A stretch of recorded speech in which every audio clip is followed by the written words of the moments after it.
Welcome to another episode of The Art of Volunteering. I'm your host, Stormy Bell. Today's episode is very exciting.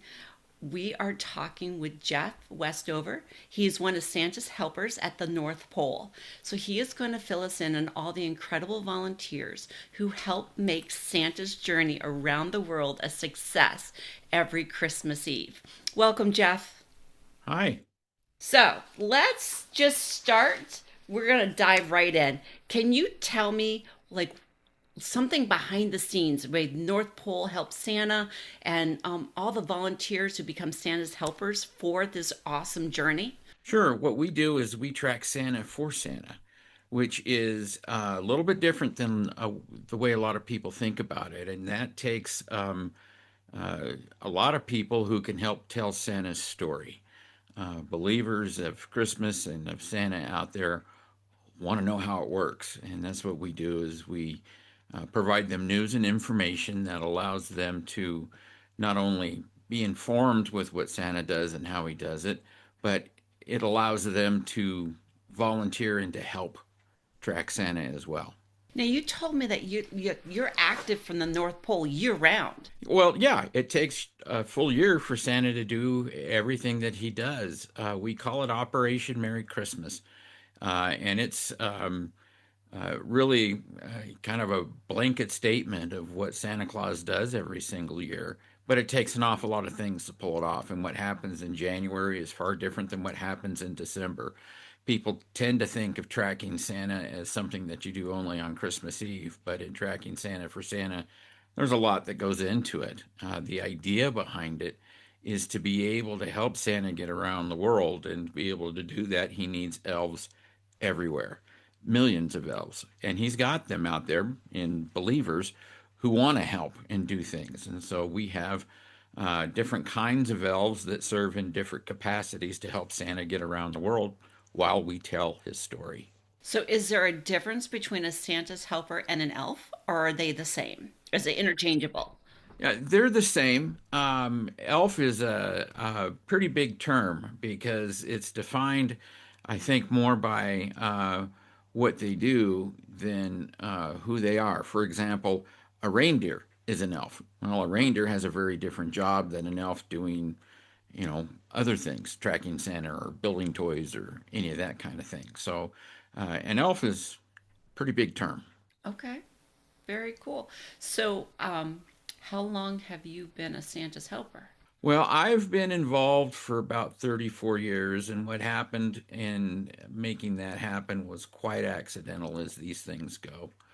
Um, I was back in 1991 uh, a single man who met a single mom with the only 5 year old in the world who did not have the tradition and belief in Santa Claus in her life. And it was my first parental challenge to be able to deal with that. And I did what any believer in Santa would do, and that is I wrote a letter to the North Pole and I got an answer to my question of what to do about this 5 year old as a new dad who didn't know anything about Santa Claus. And the way we solved that issue was she was writing questions into an elf that I had connected with at the North Pole, and he would answer her questions through a uh, fax, which was the technology we had at the time that would show up in my office at home every single day between Thanksgiving and Christmas. And it would answer her questions and tell the story of Santa and the elves and Christmas at the North Pole. I didn't know it, but she was taking these faxes to school and kind of passing them around, kind of like a little missionary for Santa Claus. And before long, we started to get requests from parents who wanted to receive the Santa updates by fax as well. So we started faxing Santa updates all over the place. And after uh, doing this for a while, it got to be a little bit of a chore and kind of expensive for a young dad. And that's when we discovered the internet and put it online. And we have been doing that ever since. We have not stopped providing the Santa updates. I remember when my now young adult sons were little, they got Santa, like letters from Santa, and we still don't know who connected us to them, but it was so exciting to get them in the mail. It wasn't a fax, but it was actually letters. So, yeah, it's just truly helps build that anticipation for Christmas Eve. Well, that's what's so fun about it is because we started out with just a fax machine, uh, and before long, people started faxing backs, and it was mostly questions. Uh, just like with my daughter, they want to know why and they want to know how, and it wasn't so much about what do you want for Christmas, but how does Santa get into my house? Um, how does he get around the world in one night? And that was what was so great about finally getting everything online, was that it gave us a way to interact, to go back and forth, to give an answer and to start a conversation. And it kind of morphed from Santa Claus and the North Pole to just Christmas in general. And that started a conversation that has not ended and has led to the development of a little network of Christmas websites that serves several audiences that are all powered by elves, if you were, because it's not a, and never has been a commercial effort in any way whatsoever. It's been like a Christmas party, year round, 24/7, that is slowly built over 34 years that connects us to the world on something that we share together. And that's just a love of Christmas that includes Santa Claus and the North Pole. Um, so it's led to a lot of miraculous things when you do things that are powered by people. Absolutely. Right now, I guess for this year, how many elves are on your team? Um, it's hard to put a number to because we've never counted them. Okay. But let me give you an idea of some of the things that we do together amongst people who've never met. One of the traditions that began, and we've now got people visiting us who uh, have followed the Santa updates when they were kids, and now they're doing it with their own children and grandchildren. And some of them volunteer with us. Um, but one of our efforts every year is North Pole Radio News. And North Pole Radio News is anchored on Kringle Radio, which is our online Christmas radio station, which is commercial free. And we produce what we call the Tracking Santa Around the World radio show, which Santa Claus leaves the North Pole very late on December 23rd as Christmas Eve is dawning in the South Pacific. And we follow him and provide radio news updates twice an hour while listening to great Christmas music. To produce that show takes volunteers from around the world. I would say there's probably about 60 of us who are involved in just producing that radio show. And they are elves who are sound engineers and radio news reporters, voice talents, um, writers. Uh, Really, they're members of our overall community who this has become their part of Christmas. And the radio show is heard in last year we had 163 countries, and I don't know how many millions of listeners, but they're all there to track Santa and to understand how all of that works and to welcome us into their homes and into their Christmas. Oh, that's awesome. So you've been doing this for about 34 years. So prior to you doing this, how did Santa get all this information out to children and children at heart? Well, that's been kind of he's moved with technology just like the rest of us have. Okay. We started on a fax machine. Before fax machines, he was getting information out by word of mouth. Santa Claus is based upon the traditional character of Saint Nicholas, who, outside of Jesus Christ, is probably one of the most well-known Christians in history. His name was known far and wide, hundreds of years ago in more than two different 2,000 different churches around the world knew St. Nicholas's name. How did that happen in a time without technology? It happened by way of word of mouth and sharing stories of his visits at Christmas time that made him the legend that he is for us today. But he's embraced the internet rather early compared to most folks, and saw it as a means to reach people so that he could answer their questions and help them have a Merry Christmas. Well, this is talking about this technology. How has he's done it well, but how has Santa stayed in touch with all the technology changes? Like instead of like wooden blocks, we're now having Lego and things like that. Does he have his own engineers that come up with these ideas and then lets the other producers know about it, or does he tap into what other manufacturers are doing? Well, what a lot of people don't know is that Santa is the leading edge of all of this technology. Wooden blocks, by the way, are still very, very popular. Okay. But you're right, Legos have become a thing. But he has an entire research and development department that not only powers the technology of Santa getting around the world, but everything that goes into the Operation Merry Christmas effort.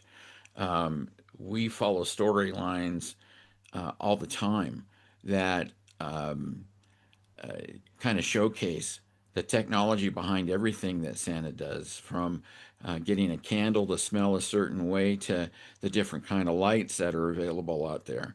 The story of Rudolph, which everybody knows, is quite traditional and about 80 years old, but they don't recognize that that lighted nose is not a natural thing on a reindeer. It's technology, and that was developed by Santa and his team in the research and development department. And that's just a little bit slight insight of the different kinds of technology that we talk about. One of the storylines that we introduced years ago during the Tracking Santa Around the World radio show was the use of stocking mail, the frustration of especially young believers out there who wanted to send Santa a message of some sort and couldn't do it because they didn't have uh, any kind of technology in their home on Christmas Eve that would allow them to do it. So much of what everybody does at Christmas is last minute, and they don't think about it. Well, how do I get a note to Santa? And Santa invented this thing called stocking mail that's become a tradition. And every year on the Tracking Santa Around the World radio show, we wait for the announcement from the North Pole Post Office about when stocking mail will be turned on so that those who have something they want to send to Santa can be received. And it's as simple as putting it into their Christmas stocking, which they've already hung up in anticipation of Santa coming. And that's just part of the technology that Santa employs. Oh, I absolutely love that. Um, my mind's going a couple different directions. Mm-hmm. One, can you talk about you talked about Rudolph's nose, the engineering behind that, but can you tell a little bit more about the sleigh and maybe how that actually flies? And then my other question, I'll ask it now, and we can circle back to it. Does Santa have a favorite cookie that children leave? Okay. Well, these are pretty usual questions, to tell you the truth. And this is kind of why we do what we do, because uh, people want answers as much as they want to be able to follow Santa. Santa's sleigh is something of a year-round effort at the North Pole, and he flies a new sleigh every single year. Can you imagine what kind of job it must be for Santa Claus to not only be able to get around the world in time, but to be able to carry everything that he needs to carry in order to deliver Christmas on Christmas Eve? He needs to have a vehicle that is quite extraordinary and kind of unique. We usually begin telling the story of the new sleigh every single year just before the month of June, when after months of wrangling over new designs and learning the lessons from the previous Christmas, a new sleigh is produced and it begins test flights. This is going on right now.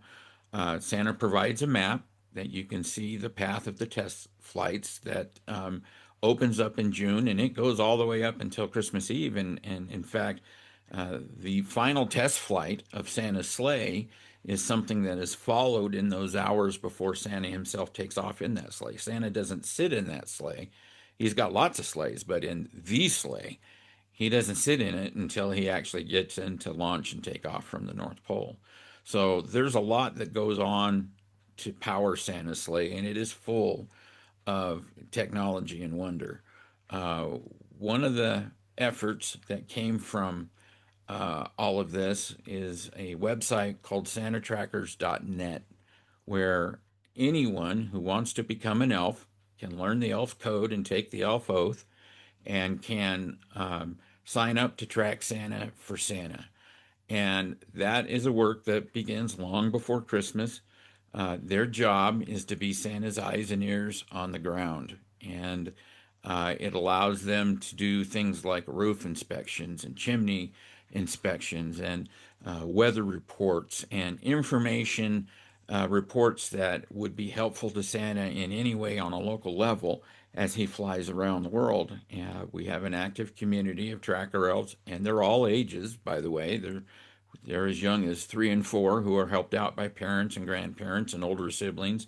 And then we have those who are well into their 80s and 90s who still believe and still track Santa Claus and are active in the effort by providing information to North Pole Flight Command so that Santa can have a safe journey and be able to get around the world in time. And that's another thing is how does Santa do it in terms of getting around the world? And it's all very organized and scientific in that the world is divided up by North Pole Flight Command into 5 major sectors.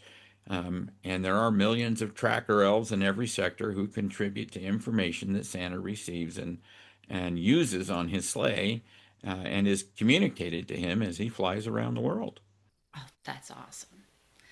All right. Is there anything else you want to share about that my listeners would love to hear?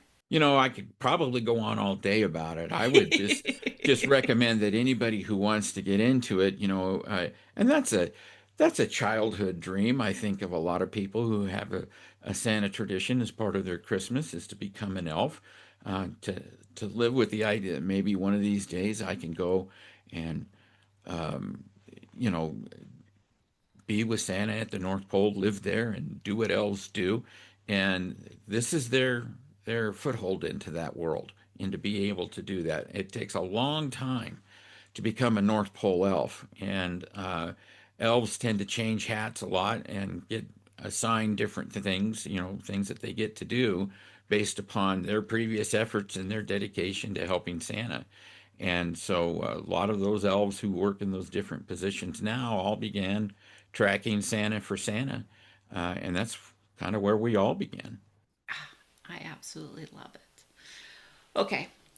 The second question was Santa's favorite cookie, but Uh, how does he really put on all that weight the night of the traveling? Does he go on like a diet afterwards? Like that's a lot of carbs.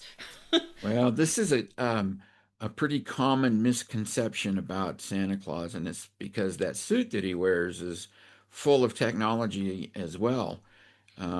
I think popular culture has painted an image of Santa Claus that's not really fair to him because under that suit, Santa's not big, he's ripped. He's got to be physically fit in order to do everything that he does. He's an older gentleman, but he's in very good condition.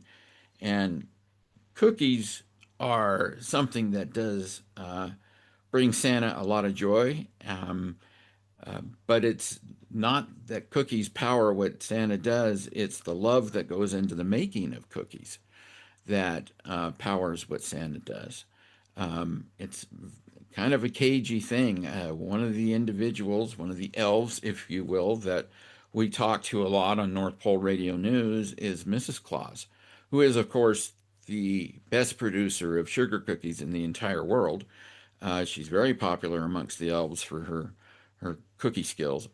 And she gets this question most frequently about Santa Claus and what kind of cookie should I make for Santa. And the answer to that is it doesn't matter as long as it's made with love, because that's the key ingredient to any decent cookie.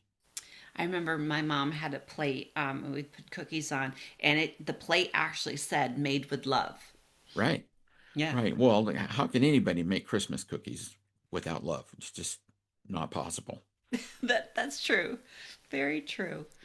Oh, my questions are what does Santa do once he gets back Christmas Eve? Does he dive right into the next year? Does he take a moment to relax? What does that look like?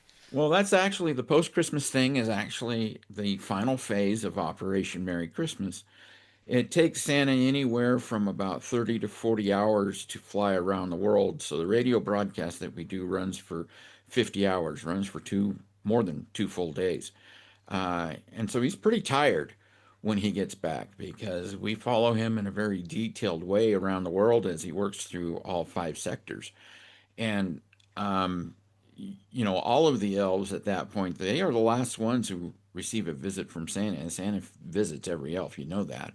Um, so there's a celebration, a Christmas party, if you will, at the North Pole when Santa returns home, and after that party winds down, there's a good long nap that Okay. they take, and then begins a period of uh, kind of recharging and evaluation and planning for the next year. The most important Santa updates I feel that we provide are the ones that begin to tell the story of Operation Merry Christmas for the next year. And it begins with storylines that develop actually in January and go year round. This is why the website is open year round, is because people have questions and they want to know, you know, what happens at the North Pole on Valentine's Day? Or what's the process of the reindeer? What do they do the rest of the time? What are elves working on? There's dozens of storylines that we follow all year long that culminate in Santa hopping in the sleigh and going around the world every year. So getting home and going through the post-Christmas routine of celebrating Christmas at the North Pole is kind of an important part of Operation Merry Christmas for Santa. Oh, I love it. All right, here's a big question. Hmm. What have I not asked that you want to share? Oh, well, there's I know a there's so lot. much. Yeah, there's a lot to tell you in terms of everything that we do that touches different people. I get to sit in the seat where I receive the feedback that comes in. And so we get literally millions of emails and comments on our websites and phone calls. Santa has an 800 number. He receives texts. Feedback is really important to everything that we do because it's really from the questions and the comments and the observations of believers that are out there that the story is crafted and told the next year. For example, a couple of years ago, we got an email from a mom in Australia, of all places. She had 4 boys who were all tracking Santa with us. All 4 of them were elves, and they were very excited. And you can imagine being a mom of 4 boys, how active that home must be. And her greatest Christmas gift, she told us, was when Santa asked the kids to go to bed at uh, at about 8:30 local time, and that came from an effort. And somebody has to manage this. Santa, of course, sends bedtime advisories from the sleigh, and these things get broadcast on NorthPoleFlightCommand.com, so the whole world knows what time it is for them to go to bed. Well, people will track Santa for all 50 of those hours. They will be there before Santa launches, and they will be there when he's in the South Pacific, or he's somewhere in Asia, or he's somewhere in the Middle East, and they will follow him around the world. And they tend to get a little excited and then a little worn out and maybe a little cranky, and so Santa will send out these bedtime advisories, not wanting to interfere with the Christmas plans of families, but to say, I'm coming, I'm on my way. You might want to start thinking about getting to bed. And we have found that is a feature, an accidental thing that parents have come to really appreciate on their Christmas Eve. And there's nothing like Santa being able to give an assist to a busy mom and dad who are trying to manage Christmas in a busy house. Okay. This is a question I ask all my guests. Sure. Now, you've been with them 34 years. has there ever been what I call a blooper? And a blooper doesn't mean it went wrong, it just didn't go as planned. Was there, do you have a story that you can share? And like, and what did you learn from it? Well, there's always drama of some sort because elves are people, and things happen. Santa has to deal with the real world just like the rest of us do. Not everything goes to plan. In fact, this year, one of the parts of our storyline that we're following is a crisis in Santa's workshop. And this started back in July when it was discovered that supplies needed at the North Pole to make toys um, had been disrupted, had been delayed. And Santa's workshop is behind. We're receiving updates every single week on this situation, and the last update was hopeful, but we're still 44 days behind in Santa's workshop with 26 days to go. And that's a problem. And so problems come up all of the time in terms of what Santa has to do with what he does. Um, and it can come from a variety of different angles. Keeping reindeer who can fly is not an easy process. Battling the weather in different parts of the world can be a little difficult. On the back end of things, uh, one of the things that we have to juggle is not only three different websites that provide different functions in telling the story of Santa Claus, but also keeping the radio stream up and active and available for 160 countries throughout the world. And we've had years where we've lost the stream. And so we have had to build backup systems and backup streams, and we're grateful for technology that allows me to contact a radio engineer in Michigan who I've never met, who's sacrificed his Christmas Eve to keep this effort active. And so, yeah, we've lost the stream before and had to call folks with a little bit of expertise to get things back online so that the story can continue to be shared. So yeah, it happens every year. Something happens. Very cool. We are at the point in the conversation where I'm going to ask you to love, like capital letters, love, on your Santa's helpers, on Santa Claus, on the children around the world, whatever comes to mind, just love. Well, it would be those who help us, I would tell you. Um, we run a community at mymerrychristmas.com that is, for the broader Christmas interest out there. It's not just Santa and the North Pole. And we began, oh, long before social media, a community because we saw um, a lot of people, a lot of websites out there dropping off. For example, Christmas.com used to have a forum, and they got rid of it around 2004 or so. But that used to be kind of a gathering place for people who were enthusiastic about Christmas in a variety of different ways. There's so many sub communities that are out there associated with Christmas. There's the Christmas lighting people, people who are big into, decorating their homes and things like that. Then there's the foodies.